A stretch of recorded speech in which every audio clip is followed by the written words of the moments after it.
कहानी शुरू होने से पहले एक सवाल। अगर एक ऐसी ऐप हो जो आपकी हर ख्वाहिश पूरी कर दे, लॉटरी जीतना, luxury car, bungalow, celebrity girlfriend या दुनिया का कोई भी सपना, हर विश बस एक क्लिक पर सच हो जाए, तो क्या आप वो ऐप डाउनलोड करेंगे? लेकिन जवाब देने से पहले अच्छी तरह सोच लो, क्योंकि दुनिया में कुछ भी मुफ्त नहीं मिलता और कभी कभी एक छोटी सी विश की कीमत पूरी जिंदगी होती है। कहानी शुरू होती है एक स्कूल से, जहां पूरे सिटी में दो स्टूडेंट्स टॉप करते हैं। एक क्लास का परमानेंट टॉपर और दूसरा ह्योंगवुक। ह्योंगवुक क्लास का सबसे वीक, सबसे केयरलेस और नालायक स्टूडेंट, लेकिन इस बार मैथ्स के एग्जाम में उसने फुल मार्क्स ले लिए। सब हैरान रह गए। टीचर ने भी मजाक में कहा, लगता है पुलिस इन्वेस्टिगेशन करनी पड़ेगी। उसी वक्त ह्योंग के फोन पर एक अजीब मैसेज आता है, तुम्हारी विश पूरी हो चुकी है। यहीं से असली खौफ शुरू होता है। क्लास के बाद उसके चारों दोस्त उससे पूछने लगे कि इतने अचानक मार्क्स कैसे इंप्रूव हो गए, नकल करके भी फुल मार्क्स मुश्किल होते हैं। ह्योंग मुस्कुराकर बोला, अगर मैं सच बता भी दूं तो कोई यकीन नहीं करेगा। फिर उसने अपने फोन पर वो मिस्टीरियस ऐप दिखाई। ये देखकर दो लड़कियां फौरन हंसने लगी और बोली, सिर्फ बेवकूफी इस पर यकीन करेगा।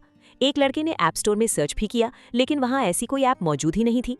ह्योंग ने फौरन समझाया कि ये ऐप इंटरनेट पर नहीं मिलती और उसने लिंक अपने चारों दोस्तों को भेज दिया। अब आता है कहानी में ट्विस्ट। लिंक मिलते ही सबने सोचा कि चलो ऐप इंस्टॉल करके देखते हैं। वैसे भी ह्योंग पहले ही फुल मार्क्स ले चुका था, इसलिए सबको लगा शायद सच हो। लेकिन जैसे ही ऐप इंस्टॉल हुई, कैमरा सीधा उसके चेहरे पर फोकस हो गया। ह्योंग ने फौरन ऐप का तरीका समझाया। सबसे पहले कागज पर अपनी डेट ऑफ बर्थ और नाम लिखना होता है। फिर उस कागज को हाथ में पकड़कर अपनी विश वीडियो में रिकॉर्ड करनी होती है। ये सुनते ही सबको लगा कि ये कुछ ज्यादा ही अजीब है, जैसे कोई टोटका या काला जादू हो। ह्योंग ने फौरन ऐप खोलकर अपनी पुरानी रिकॉर्डिंग दिखाई, जिसमें उसने फुल मार्क्स की विश मांगी थी। फिर भी किसी को यकीन नहीं आया और सब हंसकर वहां से चले गए। ह्योंग ने सोचा, कोई बात नहीं, मैं साबित करके दिखाऊंगा। लेकिन तभी ऐप पर एक काउंटडाउन शुरू हो गया। उसने समझा शायद ये कूल डाउन टाइमर होगा, इसलिए ज्यादा ध्यान नहीं दिया। मगर उसके बाद अजीब चीजें होने लगी। ह्योंग का गुस्सा बढ़ता गया। वो छोटी छोटी बातों पर कंट्रोल खो देता। उसका बिहेवियर बदलने लगा और उसे अजीब अजीब अननोन कॉल्स आने लगे। एक कॉल में उसने सुना कि उसके दोस्त उसके बारे में बुरा बोल रहे हैं। वो बहुत गुस्से में आ गया, लेकिन असल में किसी ने भी उसे फोन नहीं किया था। दूसरी तरफ शिया और ग्योनवो कुनरी फ्राइड चिकन खा रहे थे। दोनों एक ही एरिया में रहते थे और चुपके चुपके रिलेशनशिप में भी थे। जल्द ही ह्योंग की बर्थडे पार्टी होने वाली थी, लेकिन शिया ट्रेनिंग की वजह से नहीं आ सकती थी। उसने बस इतना कहा, काश कोच ट्रेनिंग एक हफ्ता डिले कर देता। तब ग्योनवो कुन को ऐप याद आई। उसने KFC के डब्बे पर अपनी डिटेल्स लिखी और ह्योंग के बताए हुए तरीके से विश रिकॉर्ड कर दी। काश शिया की ट्रेनिंग इस हफ्ता कैंसिल हो जाए। दोनों ने इस बात को सीरियस नहीं लिया, बस मजाक मजाक में ट्राई कर लिया। लेकिन उन्हें क्या पता था, ऐप ने वो विश एक्सेप्ट कर ली थी। अगली सुबह ह्योंग बिल्कुल बदला हुआ लग रहा था। वो बस अपने मोबाइल के काउंटडाउन को घूर रहा था। और अगले दिन लड़की ने अचानक एक अजीब बात नोटिस की। क्लास का एक लड़का सो भी नहीं रहा था, लेकिन टीचर की आवाज पर बिल्कुल रिएक्शन नहीं दे रहा था। बस चुपचाप अपने मोबाइल पर चलने वाले काउंटडाउन को घूर रहा था। अगले ही पल अचानक कुछ ऐसा हुआ कि सब घबरा गए। ये अचानक मंजर देखकर पूरी क्लास होश उड़ा बैठी। कुछ हिम्मत वाले स्टूडेंट्स फौरन उस लड़के के पास गए ताकि देखें क्या हुआ है, लेकिन अगले ही सेकंड वो लड़का अचानक उठ बैठा। सबको लगा कि शायद अब वो नॉर्मल हो गया है, लेकिन उसका अगला कदम देखकर सबके पसीने छूट गए। उसने अपने पेंसिल बॉक्स से एक कटर निकाला और सीधा अपनी आंख के सामने रख लिया। आसपास के स्टूडेंट्स फौरन दूर हट गए ताकि कहीं उन्हें नुकसान न पहुंच जाए। एक लड़का हिम्मत करके उसके पास गया और कटर छीनने की कोशिश की, लेकिन उसने उसे जोर से दूर फेंक दिया। टीचर ने भी समझाया कि ऐसा मत करो, लेकिन लग रहा था कि वो अपने जिस्म पर कंट्रोल ही नहीं कर पा रहा था। धीरे धीरे उसने ब्लेड अपनी तरफ लाना शुरू कर दिया। बिल्कुल आखिरी लम्हे पर उसका हाथ फिसल गया और ब्लेड उसके पीछे खड़ी लड़की की तरफ मुड़ गया। अब वो बिल्कुल पागल लग रहा था। लड़की कुछ समझ पाती उससे पहले ही वो कटर लेकर उसकी तरफ दौड़ पड़ा। लड़की चीख कर कहने लगी कि छुरी नीचे फेंक दो, लेकिन वो खुद भी उस ब्लेड के खिलाफ लड़ रहा था, जैसे उसके हाथ किसी और के कंट्रोल में हो। मगर वो ब्लेड जैसे किसी जादू के असर में था और लड़का उसका मुकाबला नहीं कर सका। लड़की बस बेबस खड़ी देखती रही और उसके सामने सब कुछ खत्म हो गया। फिर मोबाइल पर चलने वाला काउंटडाउन 0 पर आ गया और उस लड़के की जिंदगी भी उसी लम्हे रुक गई। पुलिस ने CCTV चेक करके केस को सुसाइड डिक्लेयर कर दिया। टीचर ने शिया को तसल्ली दी और कहा कि ज्यादा स्ट्रेस मत लो। फिर उसने बताया, इस हफ्ते की ट्रेनिंग नेक्स्ट वीक शिफ्ट कर दी गई है। ये सुनते ही शिया के होश उड़ गए। उसे फौरन ग्योनवो कुन की विश याद आ गई। अगर विश सच में पूरी हुई है तो क्या ग्योनवो कुन का अंजाम भी ह्योंग जैसा होगा? उसी वक्त ग्योनवो कुन के फोन पर एक मैसेज आया, तुम्हारी विश पूरी हो चुकी है। शिया दौड़ती हुई उसके पास पहुंची और पूछा, क्या तुम्हारे फोन पर भी काउंटडाउन आया है? अब सबको समझ आ गया था, ये मजाक नहीं था। ये ऐप हर विश पूरी करती थी, लेकिन बदले में जिंदगी लेती थी। उन्होंने हर तरीका ट्राई किया, फ्लाइट मोड, फोन बंद करना, सिम निकाल देना, लेकिन काउंटडाउन रुकने का नाम ही नहीं ले रहा था।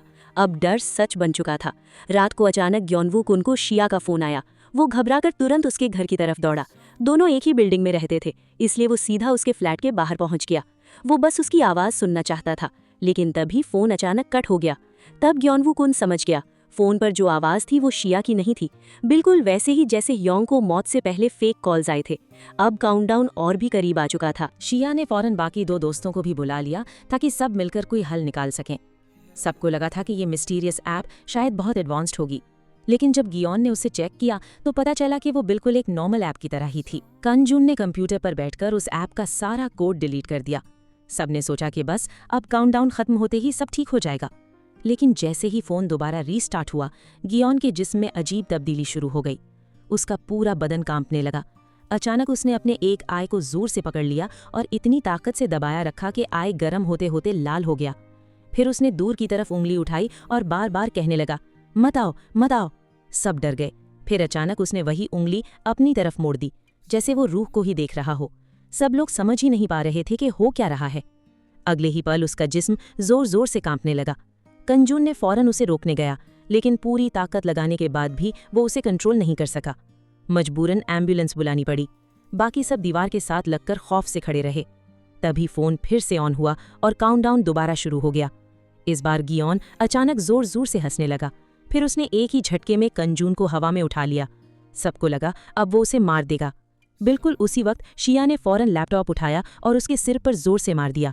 तब जाकर गियोन बेहोश हुआ। उसे फौरन आईसीयू में शिफ्ट कर दिया गया। शिया भी जख्मी हो गई थी, इसलिए हॉस्पिटल में उसे ड्रिप लगाई गई। दूसरी तरफ कंजून इंटरनेट पर लगातार इस ऐप के बारे में रिसर्च कर रहा था। तभी उसकी बहन गोस्ट हंटर का फोन आया। जैसे ही उसने कॉल रिसीव की, सामने से सिर्फ एक वार्निंग मिली, इस चीज में और मत पड़ना। कॉल तुरंत कट हो गई। कंजून ने फौरन शिया को फोन किया, लेकिन उसने कॉल रिसीव नहीं की। इसी वक्त गियोन की हार्ट बीट धीरे धीरे कम होने लगी। मजबूर होकर शिया ने एक कागज उठाया, अपनी डिटेल्स लिखी और विश मांगी। काश गियोन पहले जैसा ठीक हो जाए। जब कंजून भागते हुए हॉस्पिटल पहुंचा तो उसने देखा कि शिया ने भी ऐप यूज कर ली थी। वो गुस्से और डर में पूछने लगा, तुम इतनी बेवकूफ कैसे हो सकती हो? शिया ने आंसुओं के साथ जवाब दिया, ह्योंगवुक और गियोन दोनों ने मरने से पहले कुछ देखा था। मुझे पता लगाना होगा कि उन्होंने क्या देखा था। शायद वही इस प्रॉब्लम का सोल्यूशन हो। और जैसे ही वो ये कह रही थी, उसके अपने फोन पर भी काउंटडाउन शुरू हो गया। अब मौत उसकी तरफ आ रही थी। दूसरी तरफ मीना, जो हमेशा से गियोन को पसंद करती थी, उसने भी एक विश कर दी। उसने गियोन का फोन उठाया और अपने काउंटडाउन को उसके काउंटडाउन के साथ कंपेयर करने लगी। लेकिन तभी गियोन के फोन का काउंटडाउन अचानक रुक गया। ये देखकर सब और भी ज्यादा कंफ्यूज हो गए। इसलिए कांजून शिया को अपनी बहन के पास ले गया। रास्ते में उसने एक पुराना राज बताया। उसकी बहन असल में एक शामन थी। सबको लगता था कि वो सालों पहले फॉरेन पढ़ने गई थी, लेकिन हकीकत ये थी कि उसने अपनी पहचान बदलकर एक स्पिरिचुअल सेंटर खोल लिया था। सबको लगा कि शायद अब उन्हें जवाब मिल जाएगा, लेकिन जैसे ही वो वहां पहुंचे, अचानक शिया का फोन बज उठा और स्क्रीन पर उसका नाम चमक रहा था, जबकि उसका बॉयफ्रेंड आईसीयू में बेहोश पड़ा था। यहीं पर एपिसोड खत्म होता है और असली डर अब शुरू होने वाला है। नेक्स्ट पार्ट नेक्स्ट वीडियो में देखें।